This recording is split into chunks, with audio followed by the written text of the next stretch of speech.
નમસ્કાર ખેડૂત મિત્રો, આપણે પરવળનું ઉદ્ઘાટન કર્યું છે. આજે જોઈ શકો છો તમે, આજે પરવળની વાવણી કરવામાં આવે છે. પહેલા વિડીયોમાં બતાવ્યું હતું કે પારા કેવી રીતને કરવા.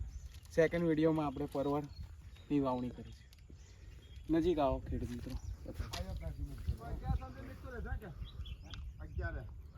જે આપણું ટીસ્યુ આવે તે આખું જમીનમાં જતું રહેવું જોઈએ, એ ભૂલ ના થવી જોઈએ આપણી. પછી આ બધું આજુબાજુનું બધું માથેડું કમ્પ્લીટ ચડાવવામાં આવે. જે ટીસ્યુનું જે માટેડું આવે એ દેખાવું ના જોઈએ ખેડૂત મિત્રો. આપણા ખેતરનું માટેડું એની ઉપર ચડી જવું જોઈએ. ને આ છે નર. અમે મૂકીએ છીએ પહેલાં ચામાં 11 નર અને બીજા ચામાં 6 નર, એવું કમ્પ્લીટ ગોઠવણીથી કરવામાં આવે છે. મિત્રો આ રીતે મૂકવામાં આવે છે. આ ઓકે થઈ ગયું. આ ઉપરથી એમ ખાલી દબાઈ દેવાનું એમ. જ્યાં તમે નર મૂકો ત્યાં આવી રીતે ગોચી દો. ઓકે મિત્રો, આટલી જમીનમાં અમે પરવળની વાવણી કરે છે.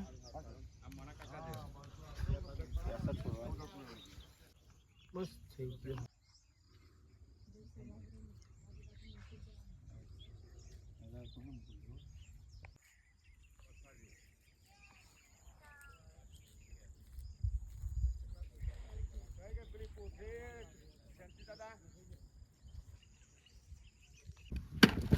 દવા છે સ્નેલ કિલ.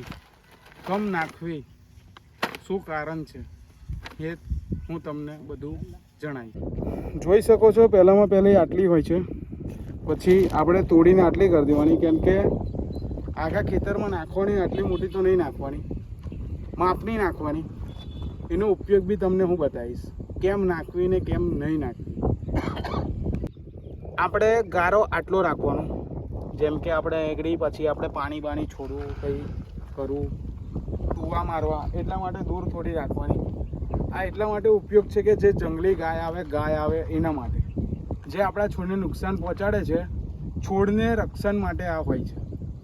જો આ તમે નહીં નાખો અને તમારા બાજુ નીલ ગાય હોય છે કે ગાય હોય છે, તો આ આપણા છોડને નુકસાન કરી શકે છે, પાનને નુકસાન કરી શકે છે, કાપી નાખે છે. એટલા માટે એનો ઉપયોગ જરૂરી છે. આ દવા આવે છે 1050 રૂપિયાની. તમારા બાજુ કેટલામાં મળે એ મને નહીં ખબર. સ્નેલ કિલ નામ છે આ દવાનું. જોઈ શકો છો ખેડૂત મિત્રો કે આ પરવળનું ટીસ્યુ હતો અને આ છે ગાય. જુઓ, એટલા માટે આ દવાનો ઉપયોગ કરવામાં આવે છે. તમારા બાજુ આ ના હોય તો આ દવા નહીં નાખવાની. અને જો હોય, ચોમાસામાં વાવતા હોય, અમે આ વાવ્યું છે ઓક્ટોબર 3, ચોમાસું ગયા પછી વાવતર કરી છે. આ ગાય તમારા બાજુ ના હોય તો નહીં નાખવાની, ને હોય તો અવશ્ય નાખજો. આ છે ગાય. આના એટલા માટે ઉપયોગ થાય છે. આ ગાય છે. આ ગાય આ રીતે કાપી નાખે છે. આ એનો ખોરાક છે. જો આ ખાશે ને વડે, આ જે નાખે ને એને ખેંચાય, એને સુગંધ સ્મેલ આવે, એ ત્યાં જાય અને એ ખાઈને એ મરી જાય.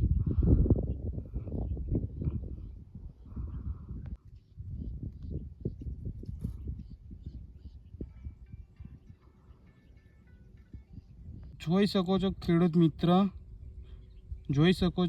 મિત્ર કે આનું રિઝલ્ટ પરફેક્ટ છે, ફર્સ્ટ રિઝલ્ટ છે. એટલા માટે આ દવાનો ઉપયોગ ગાય માટે કરવામાં આવે છે. ઘણા ખેડૂતનો પ્રશ્ન ઊભો થાય છે કે તમે કેમ આટલા લેટ વાવો છો. એનું એક જ કારણ છે કે ચોમાસું ગયા પછી જ અમે વાવણી કરી છે. કેમ કે આની પહેલાં બી મૂક્યા હતા, અમારે ફેલ ગયા હતા. એ વિંગું મૂક્યું હતું, ફેલ ગયા હતા. એમાં અમારી ભૂલ થઈ ગઈ હતી કે છોડને જે રાખે ને તે અમે માટેડું ચડાવ્યું નહોતું બરાબર, અને વરસાદના કારણે એ મૂળ નીકળી ગયા હતા અને ગાયો વધારે નુકસાન કરતી હતી. એટલા માટે અમે ઓક્ટોબરમાં વાવણી કરી છે. આ ખેડૂતને તો આ સારું છે કે ચોમાસા ગયા બાદ વાવો તો બહુ સારું.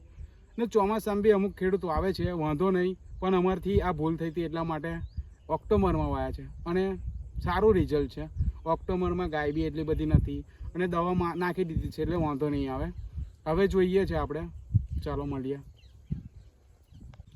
ખેડૂત મિત્રો, એક મુદ્દો એક બાકી રહી ગયો છે, એ જરૂરી છે.